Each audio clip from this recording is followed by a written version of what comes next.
All right. Here we go. Big brother time, do you hear that sound? It's Eric Stein about to break things down.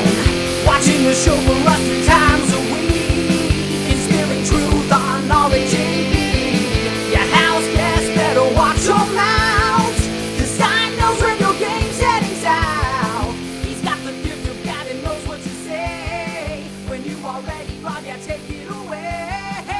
It's the summer of Stein. It's the summer of Stein. It's the summer of Stein. It's the summer of Stein. Yes, that's right. Summer of Stein season finale streaming live. Yes.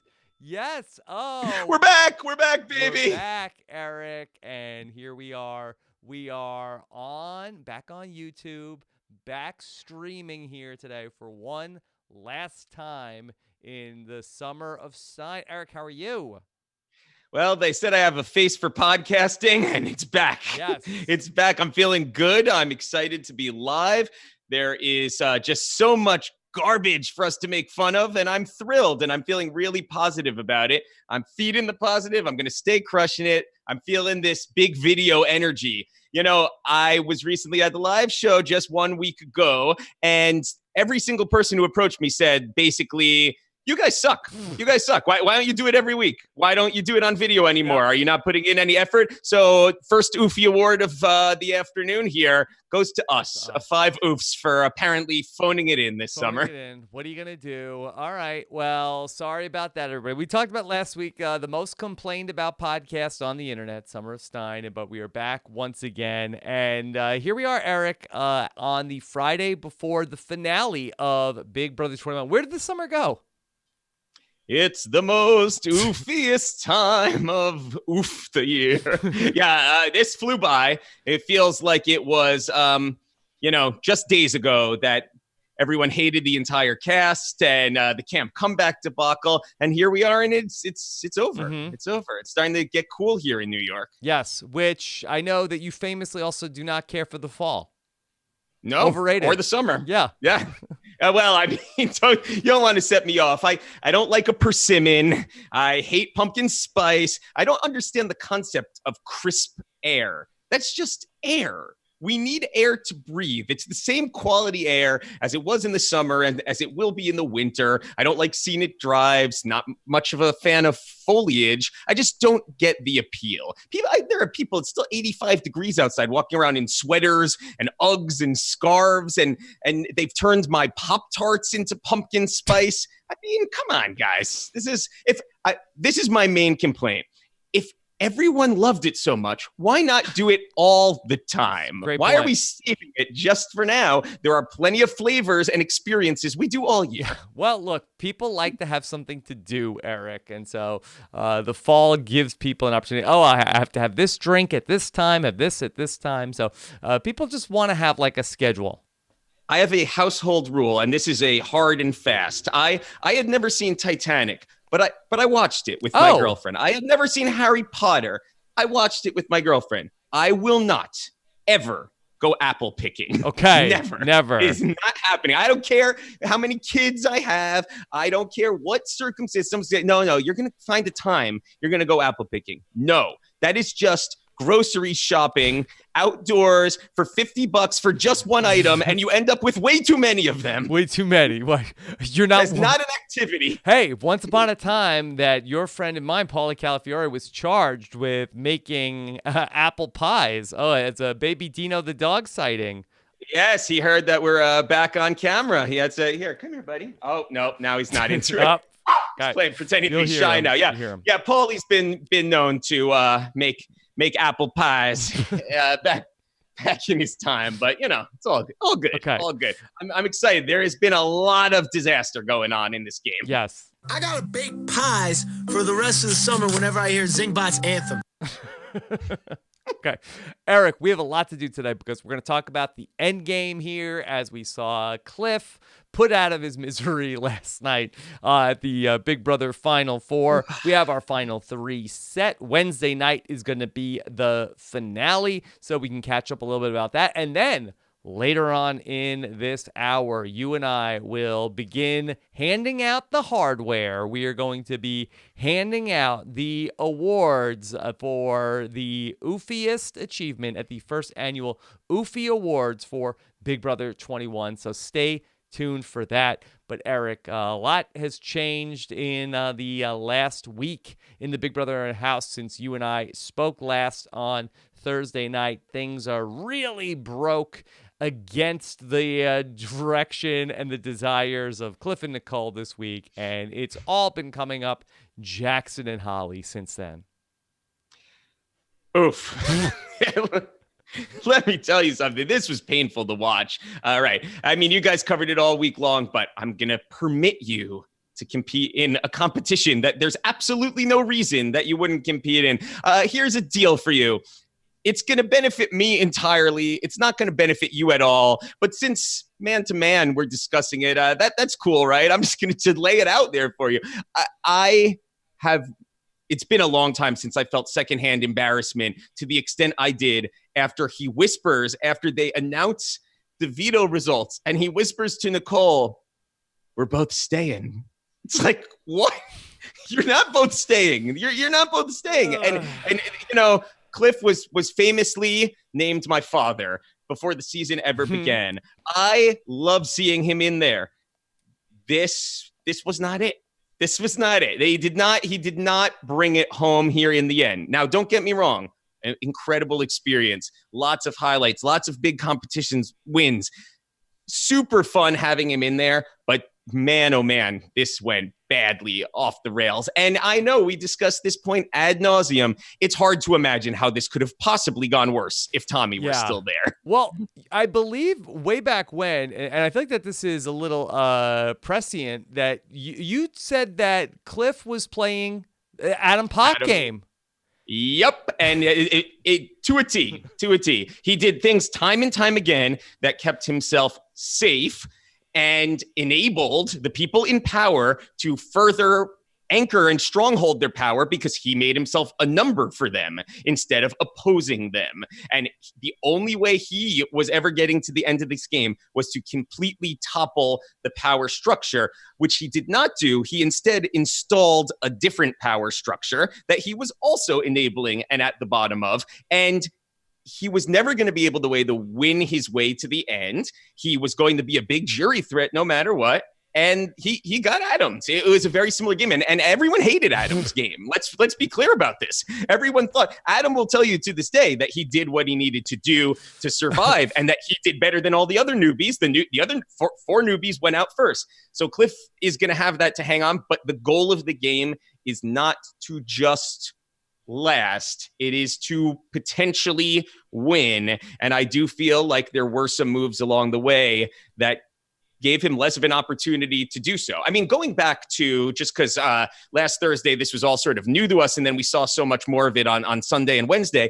The whole house meeting business, this was embarrassing to all of them. I thought Jackson did horribly in that meeting, and I can't believe that anybody was buying what he was selling. His points made no sense. As I noted last Thursday night, Tommy would not approach Jackson and say, "Hey, let's hatch a plan to screw Holly. Here's what I'm doing. I'm going to let you in." That made no sense. But then what really made no sense is the narrative that Tommy has been coming after you, Cliff and Nicole. He's been coming after you. Well, what are Jackson and Holly going to do in the Final Four other than also come after them? Like, of what relevance is that? There is nobody left. There's nothing more that happened. Plus, after Jackson has completely exploded on Tommy, of course Tommy's going to go after Jackson at that point. So it just really made no logical sense. Cliff was anchored in because it was of personal benefit to him, but it really wasn't. It really wasn't. They needed the manpower, somebody else. And yes, Tommy would have been very difficult to beat in the end. And the most likely scenario is they would have lost to Tommy also. Mm-hmm. But they needed Tommy there playing these competitions against Jackson. Yeah. They couldn't and instead they gave Jackson a second player on his team. Yeah, I think Cliff was really just looking for a way to go with Jackson and Holly. I think it was probably over-reported how much Jackson's work at the House meeting and his lie ultimately changed anything. I think that probably when you look at it, I don't know if it did. And then it was once Cliff got Holly to match Tommy's offer of throwing the Final Four HOH, I think then Cliff said, well, if they're giving us the same deal, we got it. We can go with them. Right. And to also Cliff's unfortunate demise is he needed to do what Jackson actually did. Yeah. He would have been way better off with Holly as the HOH, because then it would have been a possibility that Nicole might have been evicted. If they weren't going to win the veto and he wasn't the HOH holder, it actually was a huge disservice to him to have Holly jumping off that competition and giving it to Nicole. So the whole thing was like super half-baked, and but talking himself into believing it. And I don't know how much of that is for TV or how much of it is just it's a long summer, but oof. Yeah. It was rough. It was rough. And it's, it's been rough for all of them. Holly has like lost any sort of like claim to the game that she ever had. We thought earlier on that she was playing this like very stealth, subtle, well-positioned game. She was not. No. It's hard. We know everybody stands Nicole. We know she's been so great in there, so wonderful. But where are Nicole's huge strategic influence moments of the summer? She won a couple of great competitions. It's the perfect time to come on. She handled herself well. I think that she played a good game. But let's not get carried away. Mm-hmm. I heard you saying this the other night. She didn't light the world on fire. She did fine. And I think something about Nicole is that I think she's had really good reads about things in terms of what she's been able to observe in this season. But I think that she has not been able to act on those reads. I think that she's been too timid at times. And I do think it's the kind of thing that if she gets the chance to play again, then maybe she might be able to say, hey, you know what, Cliff? Stop.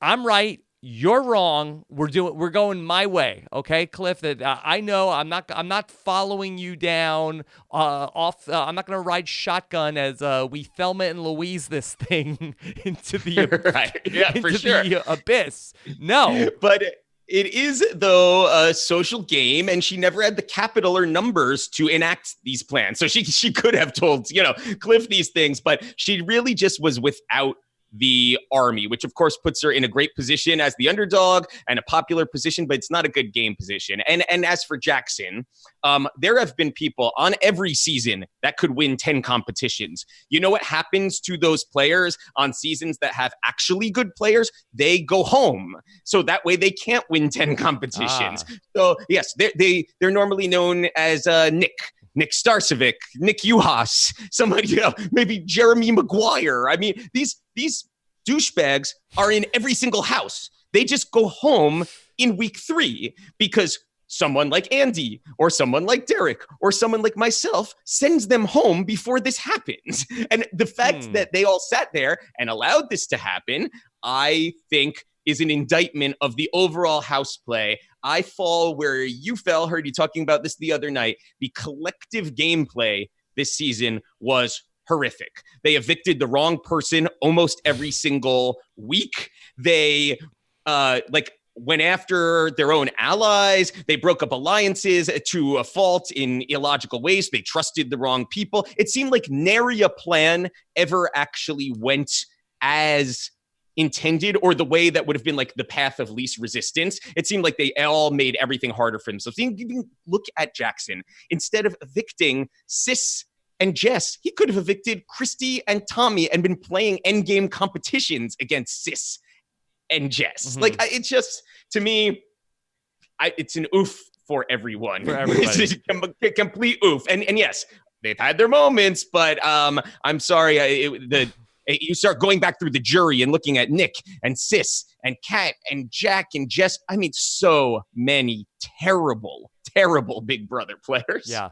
Eric, we learned a lot about Jackson this past week as the focus is really starting to I think I used the focus too early in that sentence. But it's all coming into focus for Jackson Mickey, as we've learned a lot about the season's most likely winner this week. A man who is willing to do anything to win the game. A man who is dead set on walking out into a firestorm of confetti on Wednesday night.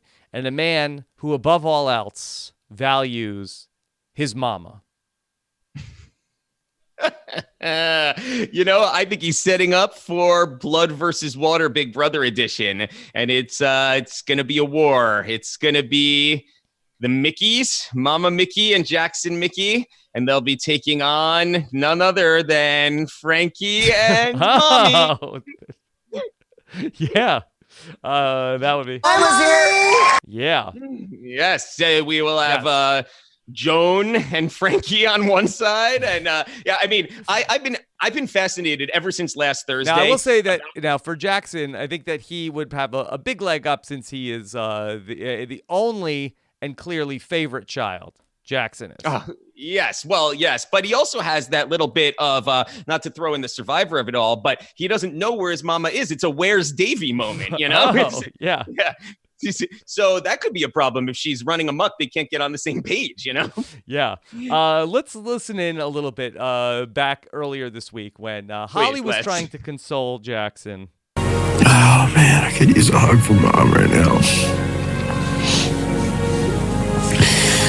Where's Mom when I need her? Where's Mom? I mean, where does he think she is? She's home. It's not there, Jackson. It's not there. It's the most bizarre, very perverse narrative, incredibly creepy. Definitely some Bates Motel situation. Not to mention, I've been fixated on the life and times of Fish Mickey ever since he was referenced on last Thursday's show, and I'm all in on a spinoff now. Meet the Mickeys. We could have Jackson, we could have Mama, we could have Fish, we could have Chestnut Checkers, we could have the whole family there. It could be animated. I'm in for this. This is, what is happening at the Mickey household? We could also have Mickey Mitchie. There's so many people we could bake in here. Yeah. Is Holly going to be a fixture on that show? Well, if Jackson wins, then maybe she'll try to tag along for, we know the theory here. It's got to make it till at least the Christmas gifts, right? So, especially if he wins $500,000. So about Jackson's sheer desperation and plight to find his mama in the house, I have come up with a theory, and it does not always hold true. But I think more often than not, the people who most desperately need to be in the Big Brother house and need the money and don't know where else to go with their lives and don't know what to do will sometimes fight the hardest to be there. It's either the people who want to be there the most, who it means the most to, or the people who really got nowhere else to go. Have nowhere else to go. And I think you are seeing a man. Yes. It's a funny story. I approached Crazy James once and said, if you were homeless at the time of your casting, how did they fax you all of the paperwork? Yeah. And I thought I was just making a joke. And he got very legitimately upset. I was homeless, Eric. I said, oh, I'm sorry. But I was just honestly asking, did you have a fax machine? They sent it to a local Staples. Okay. This is what he told me. So just saying. Nonetheless, Jackson is a man and it's paying off for him right now. And it's impressive, who is saying, I have nothing else to do if I don't win this game. This is it for me. And I say kudos to him. He's digging in and making it happen. Yeah. What is Jackson's occupation outside of Big Brother? I feel like it's never referenced on the show. Is he? No, I feel server. No, I think he's a server. Now, don't you feel like that is a weird occupation for him? I feel like a man so obsessed with food and eating, no chance he's not sampling, getting fired. Yeah. Your food, right? He they're interviewing him, and he's like, "What's the employee discount or policy rather on just eating the leftovers off the plate? Yeah. Is that an issue?" What kind of restaurants do you think Jackson works in? I feel like a sexy restaurant where he's like sort of the male sort of Hooters type of situation, because there's been a lot of they go there for casting, so it's like something where he's being sexualized in some way. Really short So shorts. someplace where that there are clear Board of Health violations going on, where he's wearing no shirt but a bow tie. A bow tie. Yep, clearly we both said it at the same time. Maybe a vest, possibly as well. Okay, I'd love to see sort of a follow up on this. Yeah, this could be an upcoming RHAP episode for you. Yes, I'll go eat there, and then before he ends up, shoving me into some sort of garbage disposal. I do not think it's in. There's a non-zero chance that when he hits that confetti, and Julie hands him the proverbial $500,000 watermelon, that he just stiff arms Holly right out of the screen with him. Just says, it's over, girl. It's done. Done. No. I liked what Taryn said last night. It's going to be selfish for the first time in my life, girl. Selfish. AKA the 6th time this season. Right. It's a fascinating element here to follow this relationship where so much of it depends on who wins. I really feel like she wins, she's going to keep him. I feel like she loses and then he wins the money. She's going to be getting the proverbial hymen. It's going to be a usual suspect. He's going to hop into the car or rip off his mask. This was the plan all along. Yes. I just used you. So really for Holly, she's facing a big Jeff Schroeder dilemma of, would you rather win and be loved, or would you rather lose and be not loved? I'm concerned about post-show Holly around all of those animals drinking her sorrows away. This could be a bad look for Holly. I think we're going to need to monitor her. I think she's I guess if she wins, it'll be great, but we'll see. I've got very, very anxious on the New York subways listening to you guys count potential votes for these final 2 scenarios. This is going to be interesting. Well, the jury has been so unpredictable in recent Big Brother seasons. I guess seemingly, Eric, is this a new phenomenon, or has the Big Brother jury always been unpredictable? I think it's a fairly new phenomenon, because you look at this at surface value and say, how could anyone not vote for Jackson in this situation? But then how could you not vote for Tyler? How could you not vote for Paul? And I don't. The one thing I actually think is in Jackson's favor is that he was never particularly liked by anybody. And I think having that as your baseline behavior is less hurtful than Paul and Tyler, who the jury loved and felt very hurt by. I think that they never loved him and they still don't love him, but they therefore don't feel hurt by him. They just feel like, damn, this asshole beat us. I think that will be fine. I think he will win as a result of that. It's very hard for me to sit here, but if they are hurt, you can get to the numbers very, very quickly. But I mean, how can someone sit there and articulate that Holly should beat Jackson in this game? I mean, I'd love to hear someone make that argument. Well, we heard Jack say last night, she's had her fair share of game moves at some point or another. Good point. Yeah. Good point. That just totally tipped the scales. I'm thinking about this differently. All right, let's actually play this game for 30 seconds, okay? You have been hired as the sort of I don't know, a representation for Holly's game. You have been asked to argue her victory over Jackson. Yeah. Where do you go with that? Okay. And who's she up against? Against Jackson? Against Jackson. Okay. I think that you sort of, and again, I don't think that this is what she will do. I think that you would try to, as the lead defender on this team, I think we try to say that my client, Holly, she knew all along that she found this guy in the house, and she knew that he was ticketed to win competition after competition. And so what did she do? Much like one of her wild animals, she took some food into the palm of her hand and led him exactly where she wanted to go. Like the Jackson Whisperer. While she could not beat him physically, she was able to, with a riding crop, get him to go exactly where she wanted to take him. She was the brains of this operation, ladies and gentlemen of the jury, and You he know what? was the It's brawn. good. That was pretty good. I like it. But not believable, but a good narrative. I will nonetheless. say at times that there were moments, and everybody knows I am not a authority on the live feeds, but I feel like that even I saw a couple of times that he had like a ridiculously crazy idea that he was about to go do, especially earlier in the season. And she's like, Jackson, Mickey, do not do this. Do not, Mickey, come back here. Come back. So I do think that at times she was the voice of reason. I think he should win, but I think that there was at times that they did put their two heads together on things and maybe come up with a better plan than he might have done on his own.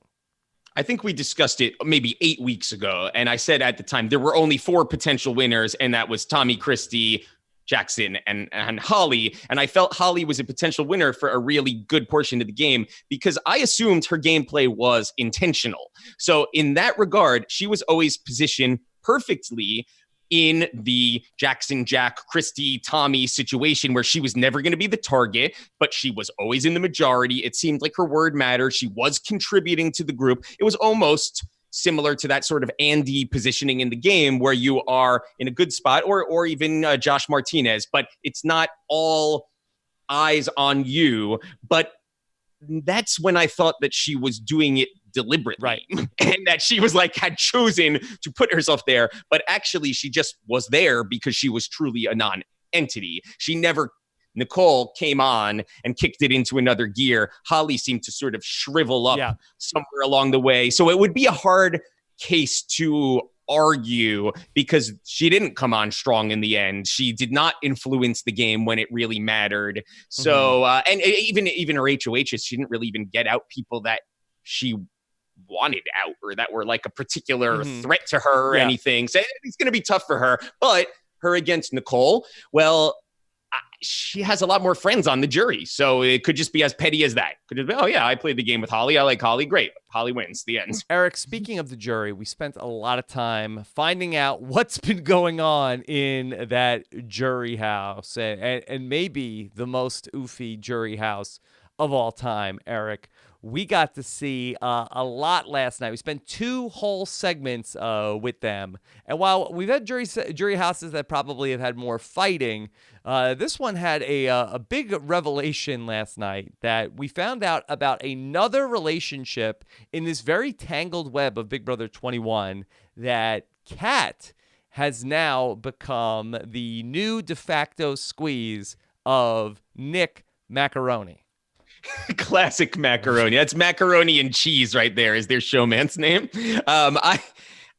What is happening?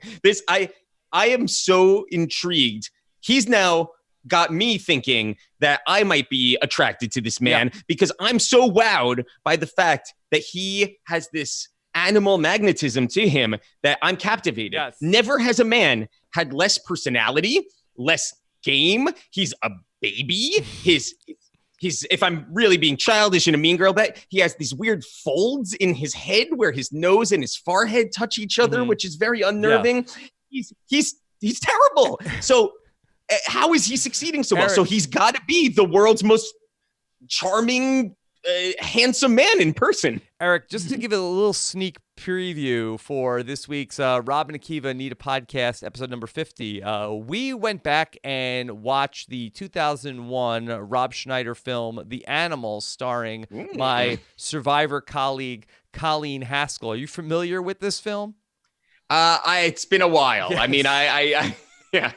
Yes. I can't say I remember specific plot points, yes. but well, he has these animalistic urges at points in the film. Is that possible? Is Nick part man, part animal?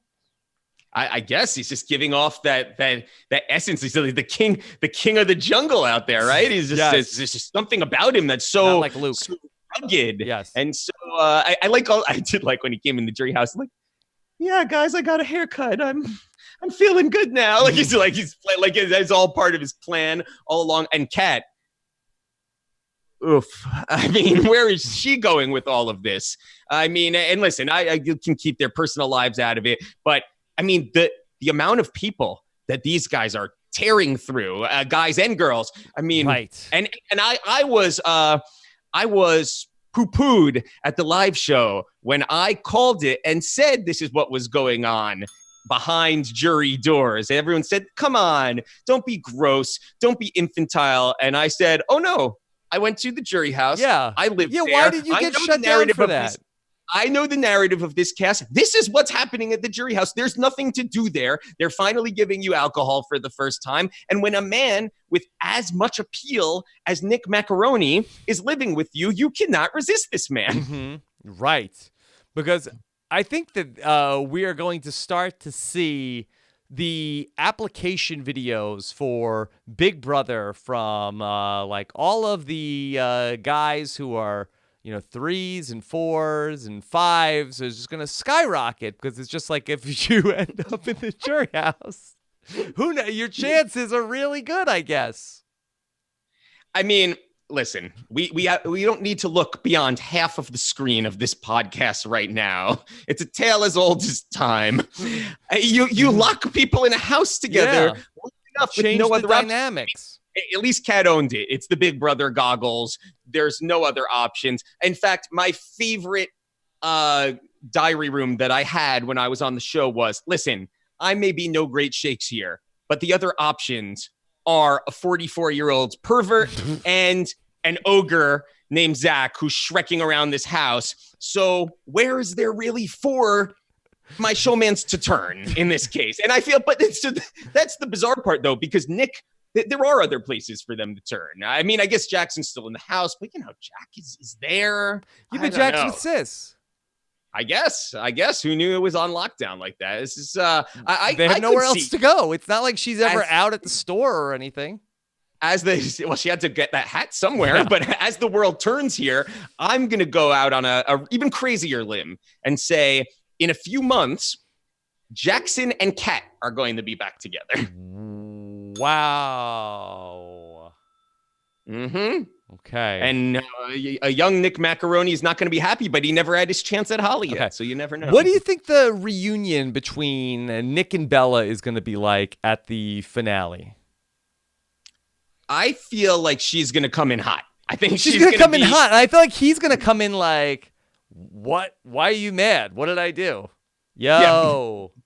Bro, that was you take wasn't the even good, like you that. take the bad, you take them both, and there you have the facts of my Big Brother game. Right? He's. I think he's totally swear it off. I think he might not speak to her finale night possibly, and she's been building up. And the worst part for her is this is all they're going to ask her at the finale. This is going to be her 15 you know what? moment. Tell me if this is like a crazy take. Like, isn't this best case scenario for Bella? I mean, of what the questions they could be asking her are, like, isn't it like if you would have told us on July 20th, Bella will come to the Big Brother finale as a sympathetic figure?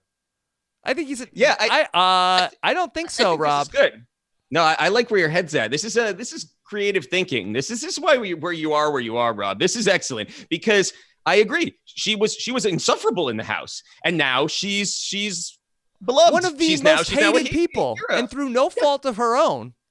Yeah, well, she was fairly toxic. Yeah, there, and now she's turned it all around. No, I totally agree, and it's very interesting because most people don't get that chance at redemption. I heard a ridiculous conversation about how the second half of the season, it was better because those hot button issues that plagued the first month of the season weren't there anymore. They weren't there anymore because they evicted all of the people. So how could Jackson be racist in the house anymore if there was nothing to be racist about? Mm-hmm. So it's very bizarre how the fan base forgets where they came from with certain people, and it's like a very here and now narrative. So yeah, I guess all's well that ends well for Bella, right? Yes. So we'll see. So good for Bella. That I'm sure. Like, I don't want to diminish Bella. I'm sure is having real pain, but is she? I'm sure it's annoying. I'm sure it's annoying. Well, that's the thing. I think it's slightly embarrassing. You don't want to deal with it. But I'm a big picture guy. Well, do you? I mean, she can't be that broken up about Nick Macaroni. Yeah, and I would say also big picture. You dodged a bullet, also, Bella. Yeah, That's right. That's right. Better to not invest the time, right? Right. You know, now she can get out there, do her thing in the after Big Brother community. There's plenty of people from season 20, from season 19, from season 18 she's going to end up, you know, spending time with. So there's really no need to be all in on Nick. Eric, I'm glad you brought up season 20 because we had a tease for Sunday night's episode, which might be the breaking form here a little bit, because usually we would expect either, you know, Derek or Mark McGrath or somebody to come in like Big Jeff. Hey, tell me about the season. Let's talk about what was going on. Let's rehash some things. Maybe we're getting something different potentially on Sunday night. Julie Chen Moonves says she's going to be part of it. And we are also going to hear from the final 3 players from last season. And of course, that means last season's winner, KC. That means second appearance of the season for her. Damn, she's good TV. That also means an appearance from Tyler, last season's runner-up. And I think maybe most exciting for you and I, an appearance from last season's third place finisher, JC, is returning to the house on Sunday night. He's going to come with a big vat of beef sauce. Come on and get nice and fat, my sweeties. Cliff is a moron. Yes. Are we going? Bobby is a moron. Are we going to potentially push the limits of what Jackson will consume? When will JC come out with some sort of a cauldron, some sort of watermelon hot dog stew, fruit cocktail? Just put everything we had in here. I made like a pasta with hot dogs, ground beef, and everything I found around the house. It's like a beef sauce.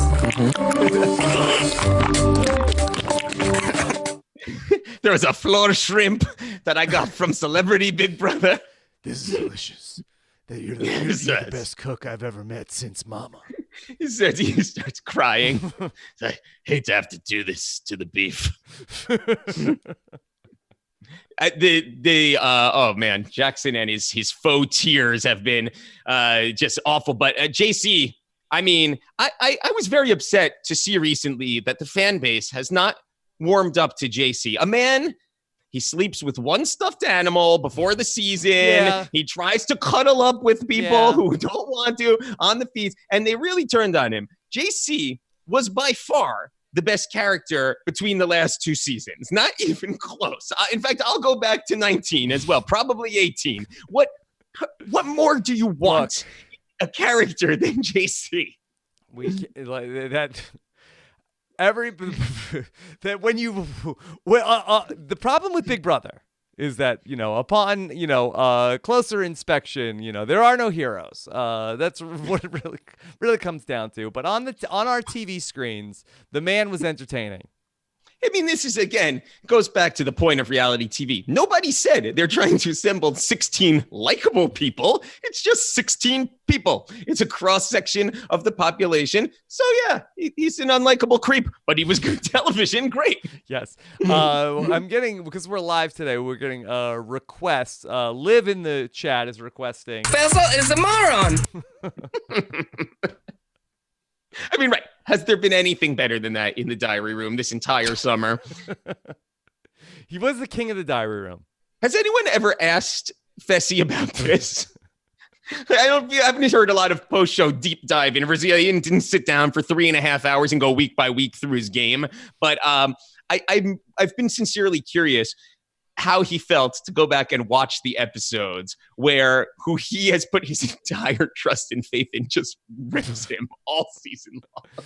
Yeah, I don't know if we have gotten... What a gem. And also, what's wrong with Angela? Yeah. So you have Casey twice, Tyler twice, and presumably, and listen, I don't know anything. As far as I know, there's still a couple. Why is this man not bringing his girlfriend with him to the house at these appearances? What is happening here? I don't know. Very strange to me. It's not my place to speculate. I wonder why they wouldn't want to have someone back on a TV show. You know, maybe they think that she's potentially Nah, she's great TV. It can't be that she's. I think no. maybe they only have time to talk to 3 people. Must be. Must not be that she's the. No, No, I mean that's not what I no, heard. That's not it. what I heard. That's not it. I mean, yeah, that Dynamite Casey's back twice. So Yes. Okay. All right, Eric. That we need to segue. We have some work to do today. We have to give some things out, and we are going to get into the very highly anticipated OOFY Awards for the OOFIest achievement in Big Brother 21.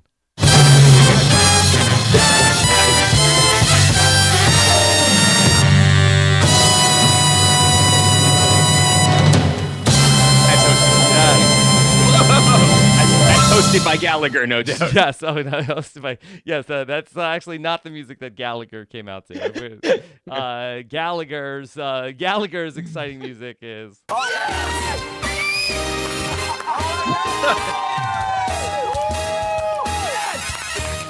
Now, What a life we lead at the OOFYs. yes, what a life we lead indeed, Eric. And the 2019 OOFY Awards are presented by our presenting sponsor of the OOFY Awards, Manscaped.com, Eric. Whoa.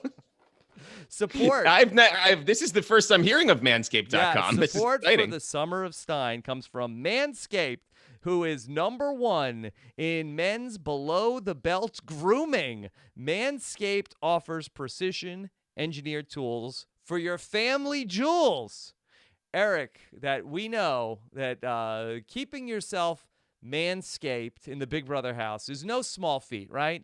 I'm sure very easy to. It's already easy to injure yourself anytime, but especially trying to avoid the prying eyes of the live feeders.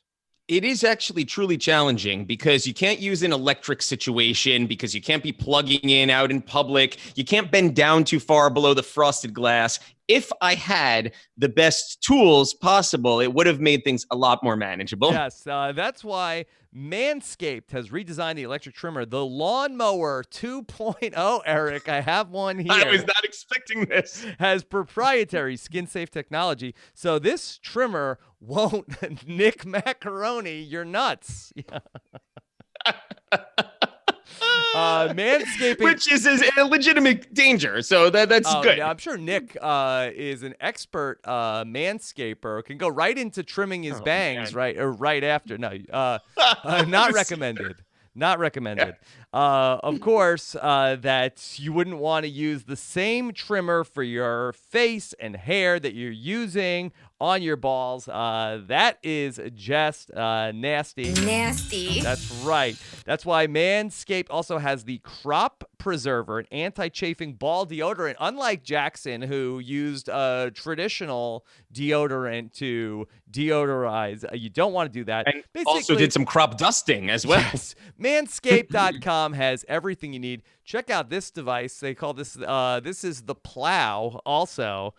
Plenty of plowing going on in the Big Brother jury house, I'm sure, as well. You can get 20% off and free shipping with the code RHAP at manscaped.com. Always the right tools for the job. Your balls will thank you. Get 20% off and free shipping with the promo code RHAP at manscaped.com. That's 20% off, not oof, 20% off with free shipping at manscaped.com. Use promo code RHAP.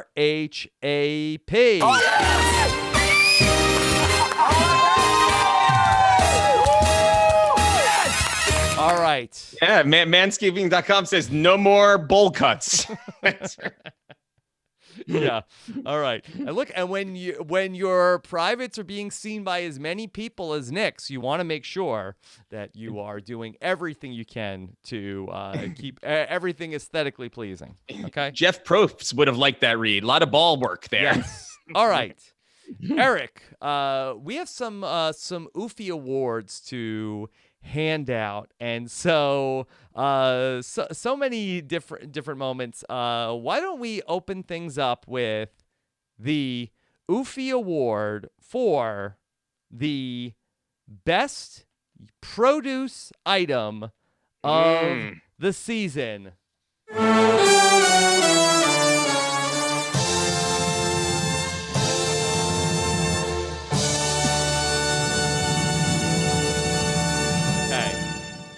the OOFY Award for the best produce item of the season.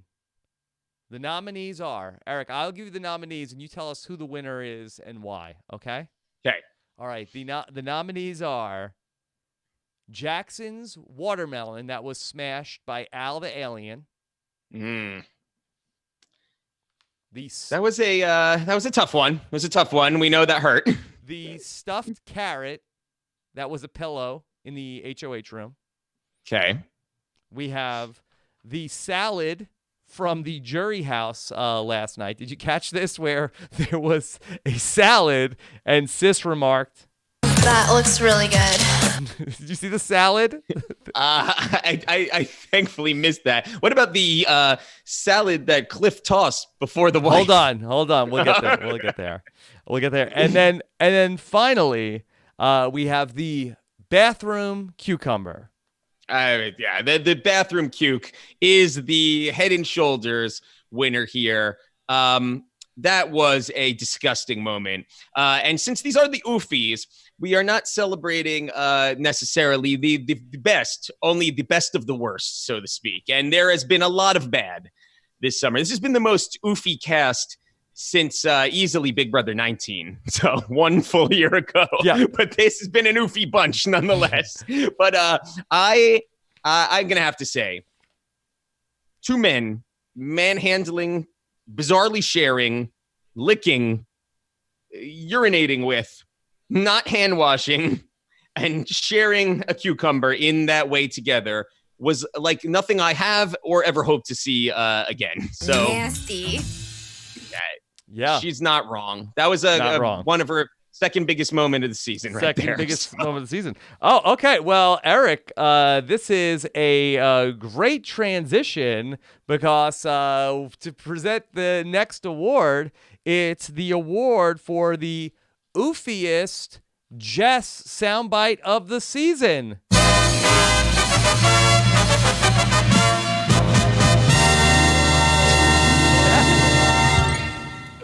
Oofiest Jess soundbite of the season. Okay.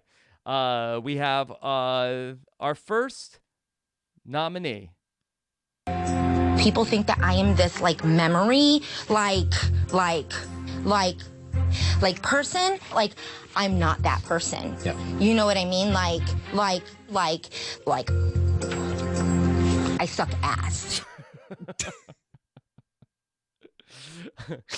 That's on at least 6 levels. Yeah. It's a rough situation. That I know we could go back and check the tape. That had to be a Frankenbite. No. There's no possible way that an Frankenbite. adult woman put that together in that manner. Mm. Okay. From the Hide the Veto competition, Jess tells us her strategy. I'm hiding my life preserver under my bed, wrapped up in a pillowcase. I mean, I am a snooze fest, so... Okay. Snooze fest. Okay. I like how she thinks she's in on the joke. All right. Here is Jess making a prediction of what is about to happen in the second part of the double eviction in her moment with Julie Chen. Move How on. big of a mistake did Mickey make in targeting you this week? I think I'll see him coming out the door in this next one. In this hour? Oh, yeah. Why? Huh?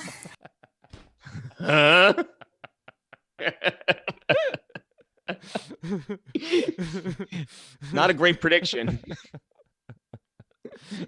Not a great comprehension of the question. Not really. And finally, here is Jess in the HOH competition up on the wall. Guys, I gotta go. You got it, I don't want to Jess. hurt myself. I'm struggling to find a good angle, a good grip. I'm trying to figure out, is there a way that I can potentially fall off gracefully and...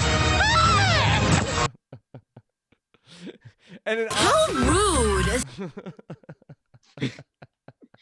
If we're being, technical here, probably her oofiest statement of the entire Big Brother experience was in her pre-interviews when she said that she was going to be a sassy good player in the game and is going to take no shit from anyone and is going to control the action of the house, because that did not land. Okay. Yeah, that landed with a major Nicole fall, which I can't find on the soundboard, but okay. All right. Eric, we need you to give us the winner, but hold on, don't give it to us yet. Here we go. All right. Eric, the winner for the oofiest Jess statement of the season.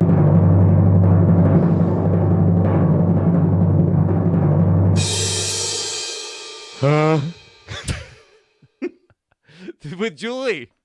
Yep. I'm going for an upset here. Her complete lack of awareness of where she was, her complete lack of engagement with the host of the show, and the fact that she was so certain that Jackson would be following her out of the door, which has proven to be a very, very inaccurate prediction. I mean, her likes, that seemed like that was the overrunning favorite. Her scream, that brought us so much joy. That's not an oof. That's a forfoo right there. That's a great situation, the scream. So I'm going to, for the most cringeworthy, the time that I sat there thinking to myself, what is happening to this poor woman right now, was out with Julie. So I'm going for an upset here. An upset. Okay. Congratulations, Jess. Okay. This was one that was submitted to us on Twitter by Tara from Albany. We got to talk to you at the live show last week. This is the award for the oofiest casting decision of the season.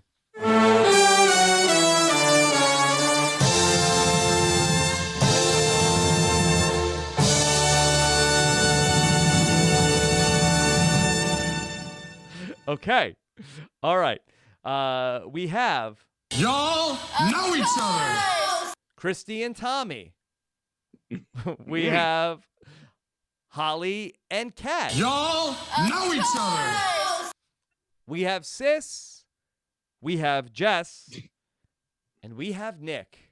Eric. A real murderer's row. 3 in a row there from the jury. Yes. All right. The oofiest casting decision of the season.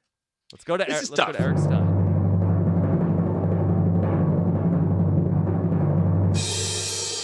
Well, as we just heard, this needs some analysis. Jess did just bring us a lot of entertainment, albeit unintentional. Nick, the man's a Casanova. Obviously, in the room with him, Robin Casanova. You can't turn that down. Yeah. That's right. As he's just too good. And then, individually, I enjoyed Tommy and Christy on the show. I didn't really understand the Holly Kat narrative. That was not described very well. So that wasn't great. The totality of everyone knowing each other is very bad. But I'm going to have to go with the chicken herself. Sis is the worst casting of the season. Why, may you ask? Because she offered quite literally nothing other than her looks to the show. And you know what? There has to be at least 5 million attractive 21-year-olds that you could put in the house, in LA alone, in the finals of casting alone. Where did we land on Sis? She can barely put a sentence together. She had no idea where she was, no desire to be there. And as we have covered ad nauseum, they could have just sent her to Love Island to live happily ever after. Yeah. And do paid appearances for easily 3 weeks later in the summer. So I'm going to give the award to Sis, who had quite literally no business being there whatsoever. Okay. To accept the award for Sis / also known as Annalise, is the clip of Sis asking about how shorter days works in the Big Brother house. Wait, the days are getting shorter? What do you mean? Yeah, we're past the summer solstice. Days progressively get shorter from the summer solstice to the winter solstice. So every single day is all year long. So we were in here on the longest day of the year, in a sense that every day is getting shorter. Well, that's good. That means 10 will come sooner. Daylight-wise. Daylight-wise. Yeah. Oh, yeah. Bok. Okay, Eric, let's keep going, okay? And we will pivot from cis to the oofiest Nick Macaroni thing of the season.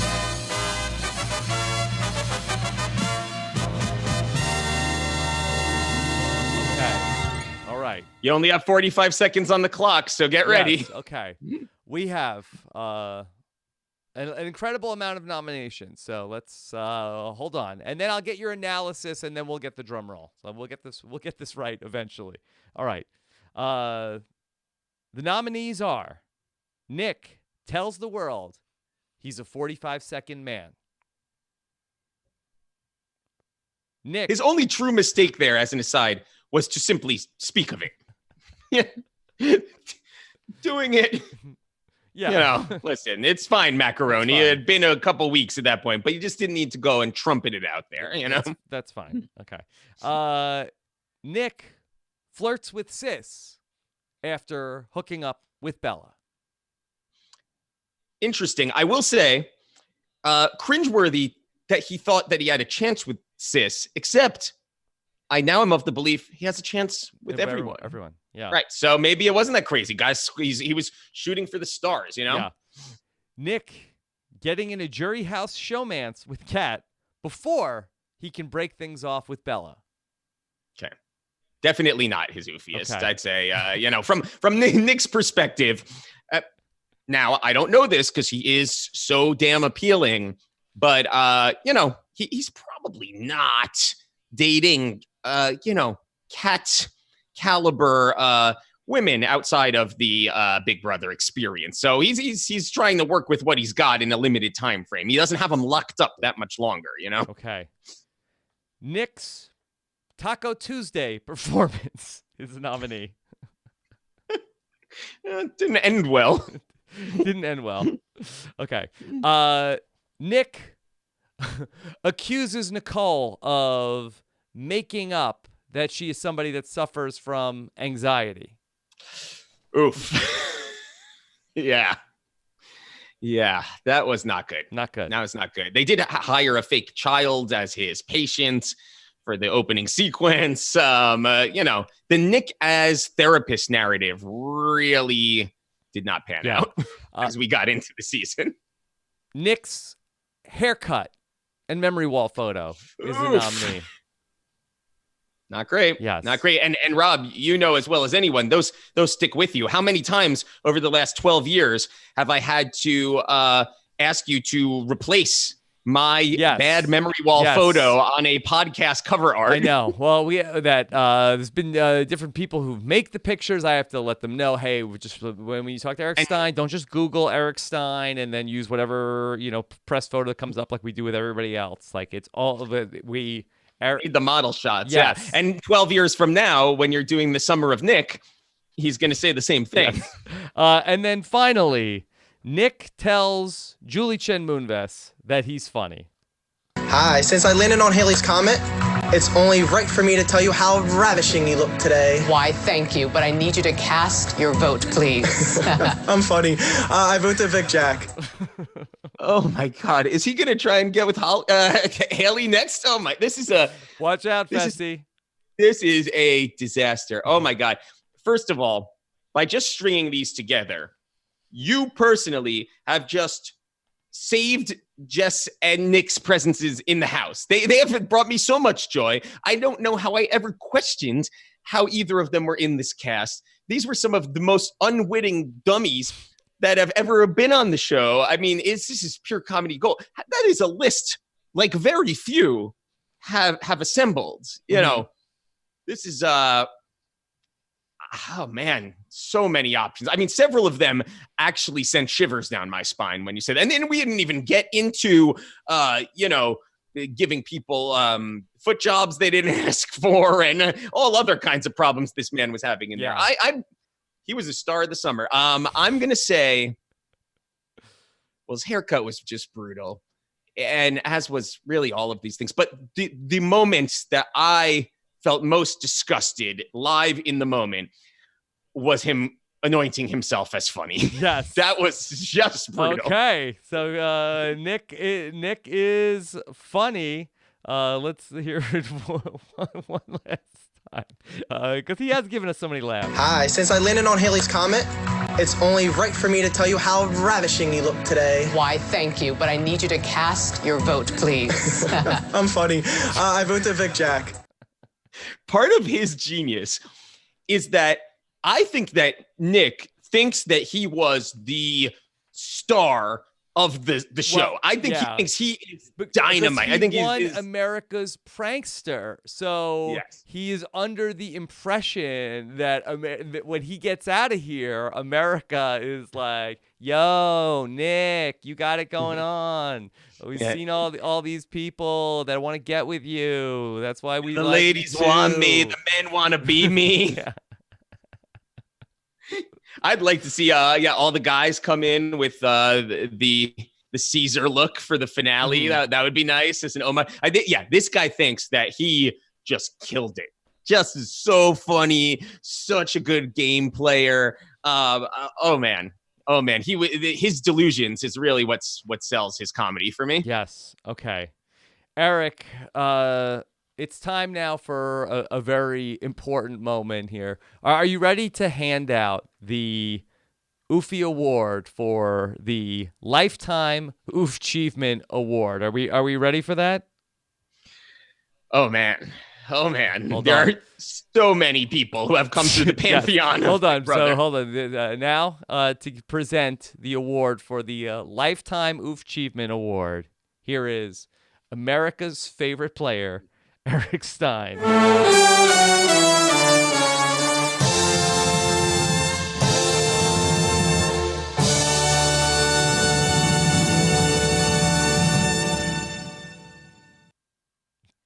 Well. So many places we can take this. Several active felons. Eric, what does the OOFY Award look like? We've never, for next year when we have them made up. Well, boy, is it a bust of my face like Sandra and Rob? Yes. Possibly. Yours and mine alongside of each other. Yes. Is it Is it a tiny sex stool?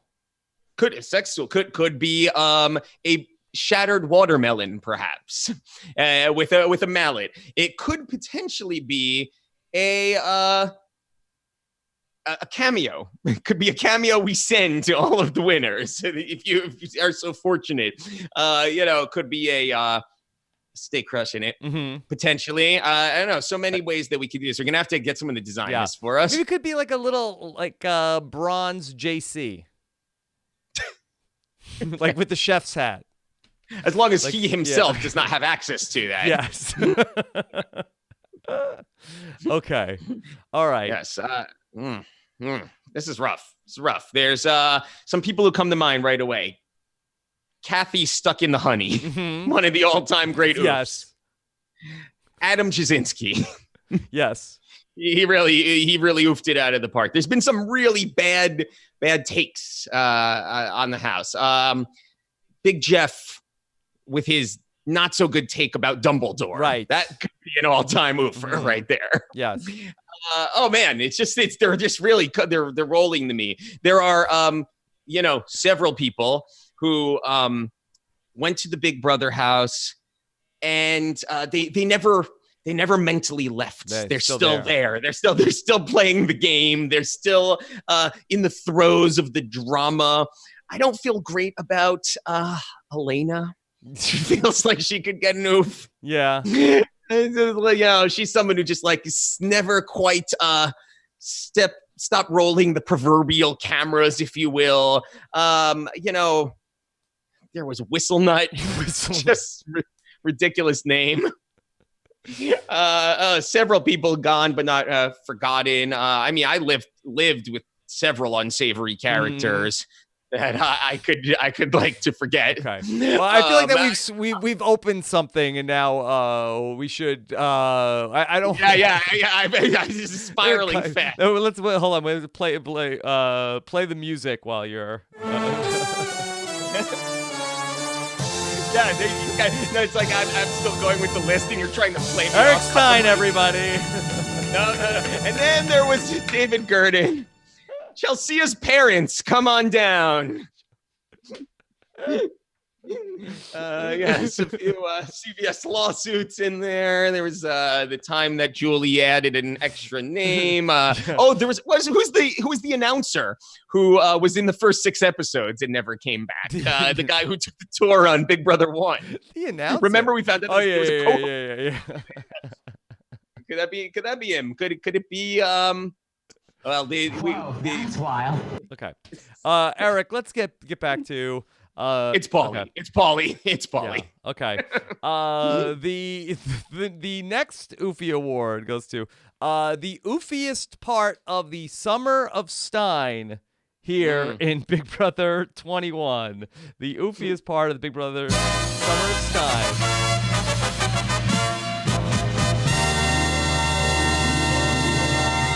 And the nominees are moving to a bi-weekly schedule,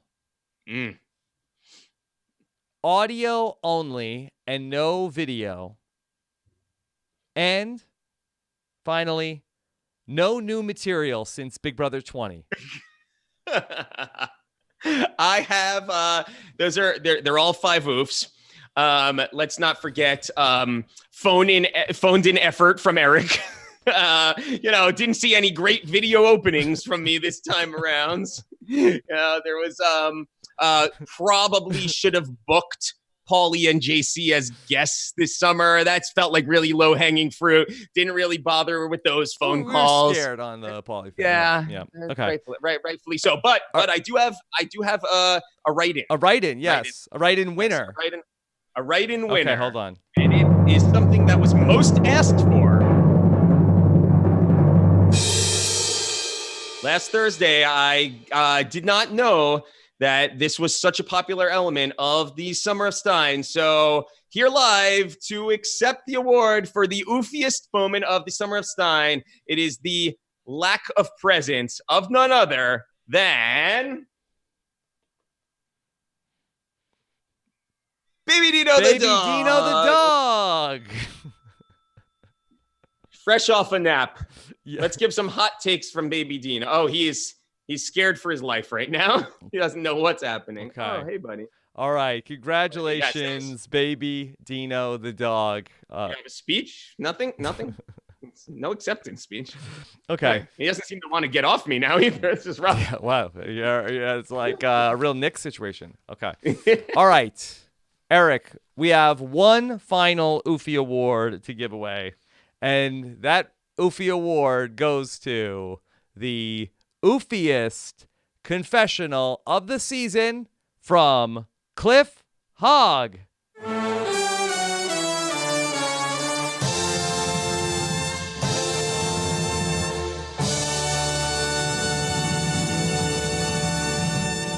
Okay. All right. The oofiest confessional of the season from Cliff Hogg. And the nominees are... I haven't had so many things running away from me since during my dating years, before the wife. Okay. Then we have another nominee from Cliff. Balls in my face, balls in my ear, balls in my chin. I've never been hit in the face with this many balls before in my life. Okay. We have this one. I haven't taken my clothes off this fast since a late night game of strip poker before the wife. Or she was my girlfriend at the time. Love you, Sharon. Okay. We have also... I'm using one hand to try to hold on to the sea creatures that I've already balanced. My other hand's trying to add new sea creatures. I haven't handled this many rods since that fishing trip with the guys out to the Gulf of Mexico. Way before the wife. What? Oof. And then finally, our final nominee for OOFYest Cliff Hog Confessional of the season. I've never had this much salad tossed in my face before since a kind of bad date a long time ago, before the wife. Actually, one final OOFY Cliff Confessional of the season, Eric. I'm pretty proud of the deals that I set up, the way I was able to make it work. I'm the El Cockroach. You just can't get rid of me out of this house. I'm going to keep going forward. Now, is the OOFY part of that the proud of the deals that he set up, or the fact that he took what Brett said last year, or the fact that El Cockroach does not feel like proper Spanish to me? Bare minimum, we've heard of La Cucaracha. So if you can, I don't know if there is a masculine form of that, maybe El Cucaracho, but certainly not El Cockroach. But I do feel, I feel like it was whispering in Nicole's ear, we're both staying after Jackson won the veto. The rod handling made me uncomfortable. The salad tossing made me uncomfortable. The strip poker, that was nice. It was a moment, with his future wife. That's good. Yeah. I like that. That was before the wife, but with the wife. It's just before she was his wife. That was nice. Right. It's got to be the salad tossing. The original. The number one and only. Congratulations, Cliff Salad. I've never had this much salad tossed in my face before since a kind of bad date a long time ago, before the wife.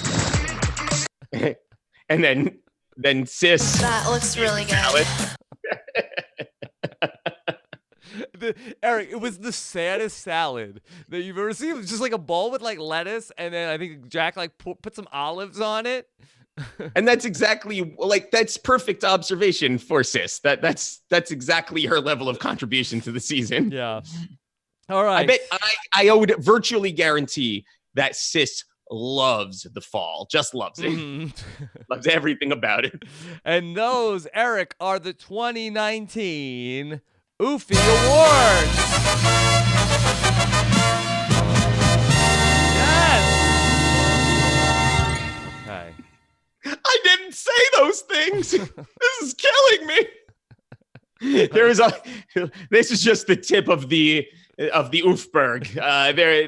This cast is going to be. This is killing me. Tommy. This is a lie, and you need to stand up for yourself now. She didn't know anything about it. Don't bring her into this. I didn't say any of that. I didn't She wasn't say in any this of room. that. I mean, they're going to be living with their oofs for quite some time after this. A drunk wino gets stampeded by safari animals. Will be on TMZ. It's going to be Pegasus roarings everywhere. It's going on eBay. This season's a mess. Yeah. We also had an honorable mention for how oofy it is that Tommy has continued to shout out Pretty Woman all summer long, well after its closing on Broadway. Yeah, that was a bad one. that was rough. It's rough. He's gonna need a new job also. Otherwise, my summer-long plan for him to get me Broadway tickets is gonna fall flat for me. So it's just, it was tough. I'm sure that even several of our beloved characters of Big Brother 21 are, I feel bad for Ovi, like that he became the cookie man. Mm-hmm. It's just not, you don't go on your favorite show as a strategist, do a perfectly nice job, perfectly entertaining, and then want to be the cookie man. Sam has boiled himself down to 2 words. I mean, it's just, Jack's whole summer was one big. We could have really gotten into a comeback. They got off easy on the OOFY Awards, Big Brother 21.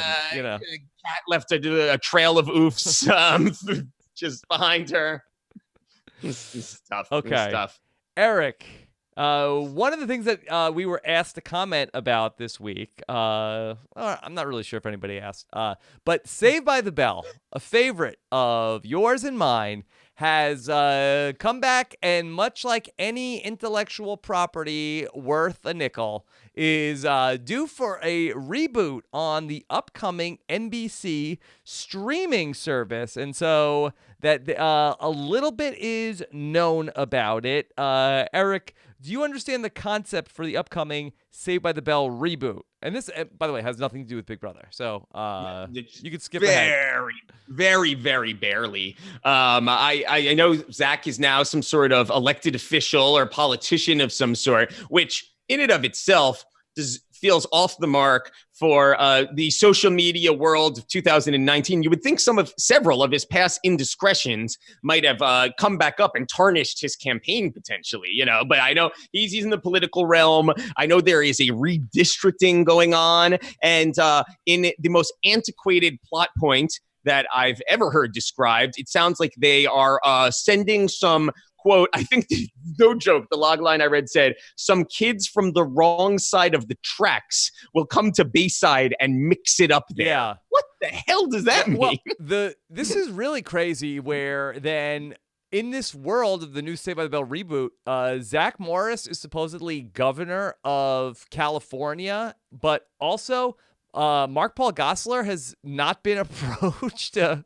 play. First off, I don't. What are they doing? And then did Mark Paul Gosselaar, is he not willing to play, or did they just they can't afford him? Is that what's going on?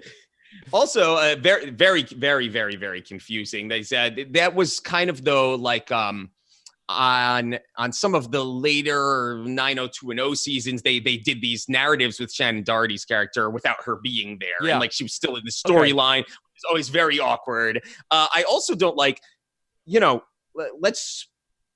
Bayside. It's implied in this new iteration that Bayside is a school for the wealthy in California, which is very bizarre because there were several storylines, like Kelly can't afford a prom dress, for example, that would strongly imply that was not the case the first time around. Right. Maybe for Lisa, but I mean, Slater does not come from a family of means. Remember when they struck oil? Also, it was like, do you know what this could mean for our school that we have some money now? Do you think Becky the Duck is a part of this? Have? Yeah.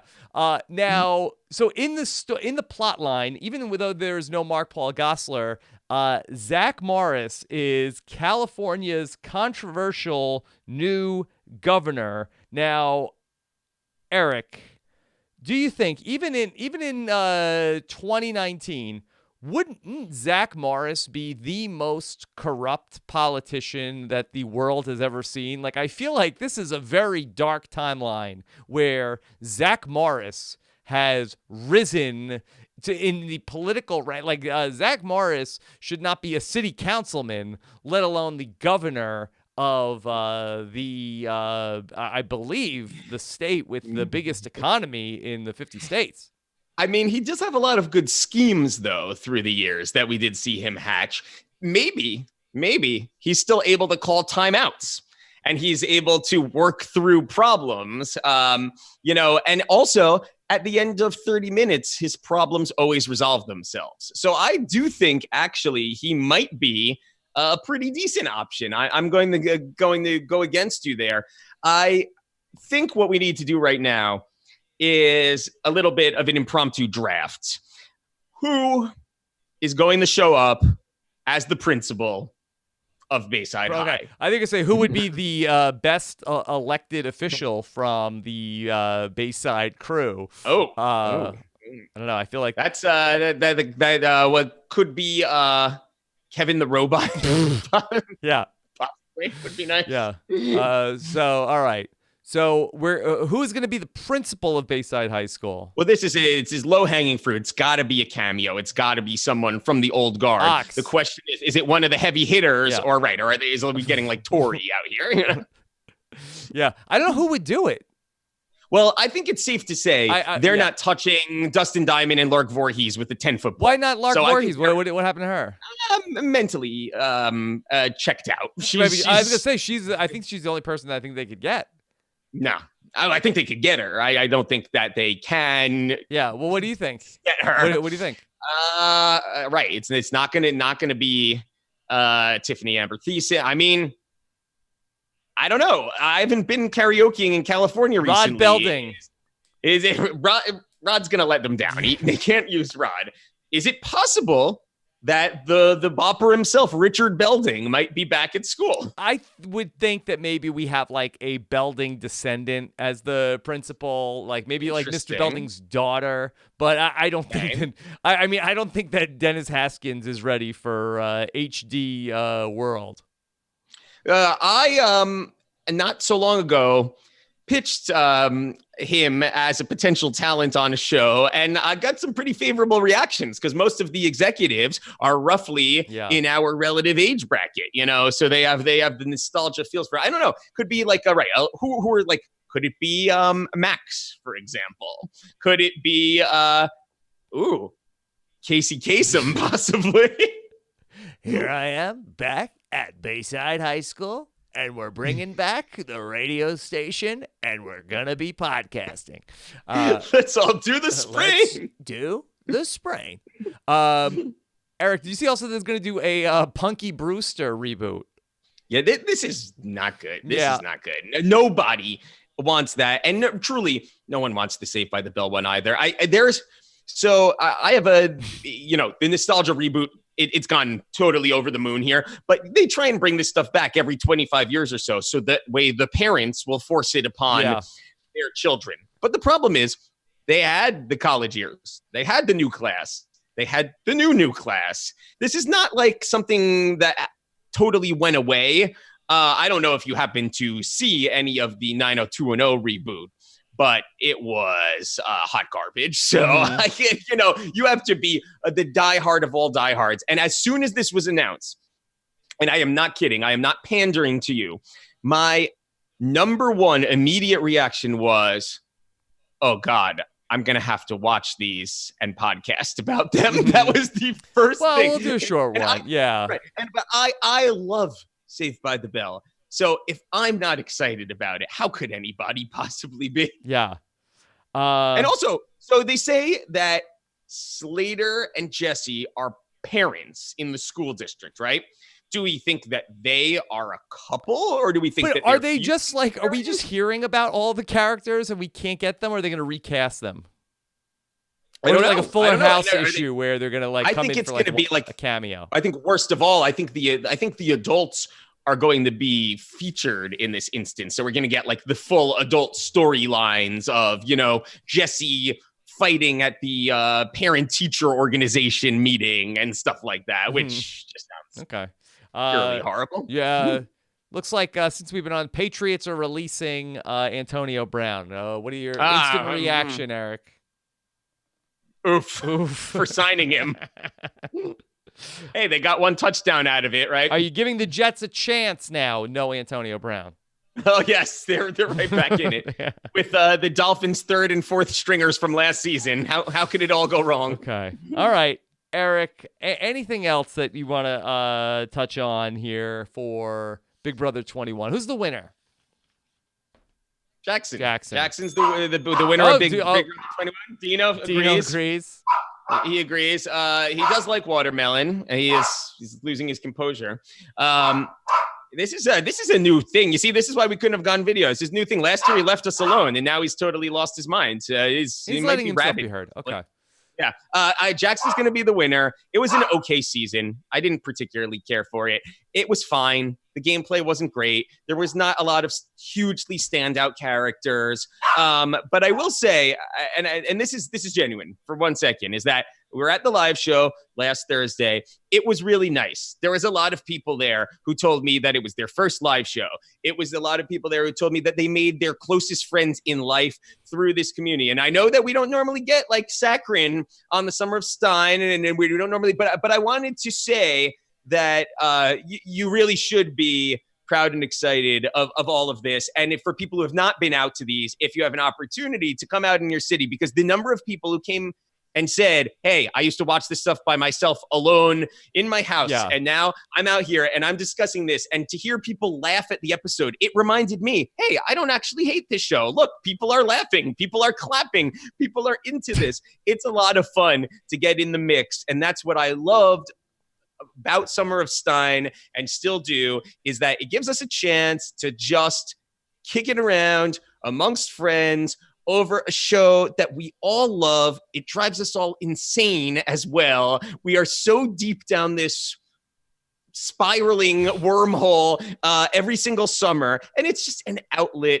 to treat it as it is. And I have appreciated, and I will say, I have been very, very busy this summer, and I will take it for our scaling back of the Summer of Stein, but I appreciate the fact that we were still able to come on for a couple of hours whenever we could and laugh and enjoy this stupid show that we all love and love to hate as well. It has been fun for me, and it's not lost on me that all this time after the fact, it's fun to come out and get to do this, and seeing people live reacting to it and seeing that the response is favorable. It's fun. It's fun. It's the stuff that I want to like about the Summer of Stein. This also speech sounds like I'm going to now say that I'm dying as well. Are you dying? Is Like this last episode? Very solemn if this is the last you ever hear from me. Eric, well, I really appreciate you saying everything so eloquently. I had a really fun time last week as well, and I mean, I feel like that. You know, it is very fun. I think a lot of people don't know people in real life that they can talk about these shows with, and then they find the podcasts, and then they find people. Then they make friends in this community, and then they come out to the shows, and then all of a sudden you're hanging out at a bar with Eric Stein, and next thing you know, I was out until 2:30 in the morning on Thursday night, and it was a work night for me. Next thing you know, the reality people are following you on Twitter, like harassing you. It's a crazy thing. Yeah, no, it is a great bubble. I mean, I was loving so much seeing Brent and Taryn. These guys are rock stars. They're celebrities. Yeah. It's you're totally right. The whole world and just how it has built out, and it's this big cycle where it's feeding itself, and everyone is getting different things out of it. Yeah, but I mean, I've come around in my old man wisdom on some of these things, and this was the first time in a while that I came out to one of these things, really mixed it up, and felt like this is fun. This is a lot of fun, and I'm glad that we made the call to let other people handle the serious, let other people handle the intense, hardcore strategy, and just get a little bit stupid with a show that wants us to get stupid with it, you know? Yeah, we are treating it as it is asking to be treated. That's exactly right. And I will say, I must address the elephant in the room here. I did listen to last night's podcast, and I did hear an accusation tossed my way by one of your fellow podcasters. Very, very surprising stuff, hearing that I supposedly big-timed Caitlin. I would never. Yes. I was certainly not. I showed up 2 minutes before the show. I rudely interrupted you as you were on stage introducing the show, sauntered in. I was sitting off to the side, so I was not in the mix with them throughout the seated show. I came up on stage. We had a job to do. I started talking about the show. And then when we got to the bar, Caitlin was extremely popular, extremely in demand. She had tons of friends and family. And I was lightly popular, lightly in demand, but also had people that I was speaking to. And by no means would it have been an intentional slight. I thought she was great this summer. I thought she was a lot of fun on the show. And as much as fun as it would be to claim that it was like some, intentional choice on my behalf. Can we come up with a fan fiction of what would be a reason why you would be upset with Caitlin? Absolutely none. We have similar dogs. We both did childhood theater. Yes. We grew up in a similar area. There are many Caitlin-like people in my friend group. I'm never playing this game again. If I did, she's coming in with an army of 300 people on her side. I certainly wouldn't want her as an enemy, and she's never wronged me in any which way. I was sad to hear that was her interpretation of of the event. If anything, I was just trying to You're so popular. politely stand back and let everyone do their thing. She thought that you were going to be, more excited to meet her, maybe.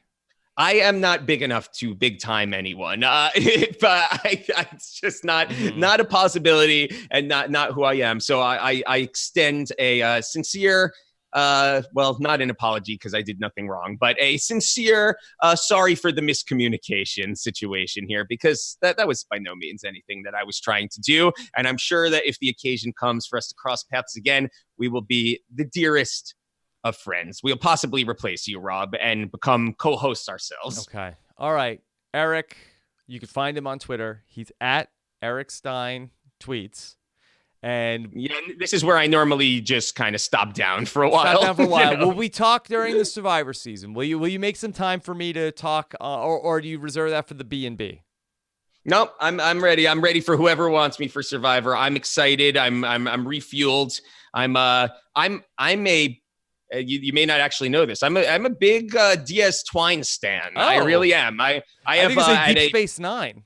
Yeah, well, that not so much. But at a prior Know It Alls Live, I went toe to toe with several patrons defending the honor of Sandra as an all-time great. Yes. I have this theory that we meet a lot of reality contestants in real life, and based on your interaction and a 5-minute conversation with someone, you can tell, is this person actually good at what they do? And can you understand how they got where they did? I had one 10-minute conversation at a charity event with Sandra, and I thought to myself, oh, this all makes complete sense. Yeah. She has this really great presence about her. So I'm excited for 39 days of Sandra. If she wins... I guess if she really represents, in season 39, will you change your Twitter name to Eric Diaz Stein? Yes. Or Sandra Diaz Stein? Yes, I think yes, yes, I will. Think about it. No, I like it. I like where your head's at. You've had a lot of good ideas this afternoon. Thank you. Too carried away. All right, Eric, my man. All right, until we talk again on Survivor, let me see. I don't know if I have our thing queued up to be able to tell us what's gonna happen. Can you set up what's gonna happen on Wednesday for the finale? Well, hold on. I'll have you take us out, of course. Summer of Stein is powered by the power of the RHAP podcast patrons. Find out more about everything we're doing and that very intense fan community of people that follow these shows over at robhasawebsite.com/patron. So, Eric, let's set up what we might see in the big finale. This Wednesday, when Nick walks out of that house, he's in for a world of pain when all of the Bella stands come and smack him over the head with a frying pan. Jackson, he's going to use the lawnmower. He's going to use the plow. He's going to manscape himself for the big finale night, where he's going to get hit in the face with confetti, with watermelons, with Gallagher's mallet, probably by Holly, possibly by OOFY. So many fans are going to hate this man, but he'll be doing the whole thing with $500,000 in his pocket, whether we like it or not. Is he the biggest, truly, and I know, is he the biggest villain to ever win a season of Big Brother or Survivor? The problem is that he's not a villain who embraces it. He's sort of like a villain who is going to be upset if people don't call him the hero.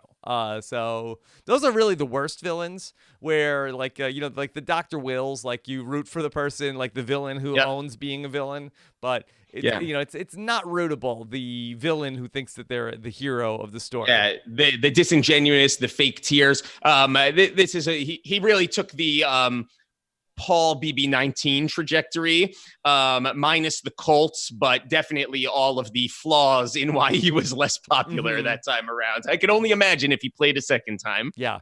Okay. Can I try mine again? I feel like I really. Yeah. I don't want to go out like that. Go back to the well. All right. Do. OOFY came to the house with a recipe for cookies, but the one recipe that he forgot is the recipe for fried slop balls, which is a recipe you never forget. Oh no, now I'm panicked. Hey, Julie, I'm Jack. The PR team told me that I have to be nice here for the finale because my image is ruined. So I've been spending time with Sam, and I'm gonna send it before the wife to Nick Macaroni and Tommy. I got rewind. You want it again? You want it again or to end the show? No. Well, I need the music again. Well, I wasn't ready that time. All right, we both got to nail it. All right. Now I don't have one. Okay. No, you got maybe a Christie, maybe a before the wife. Okay. All right.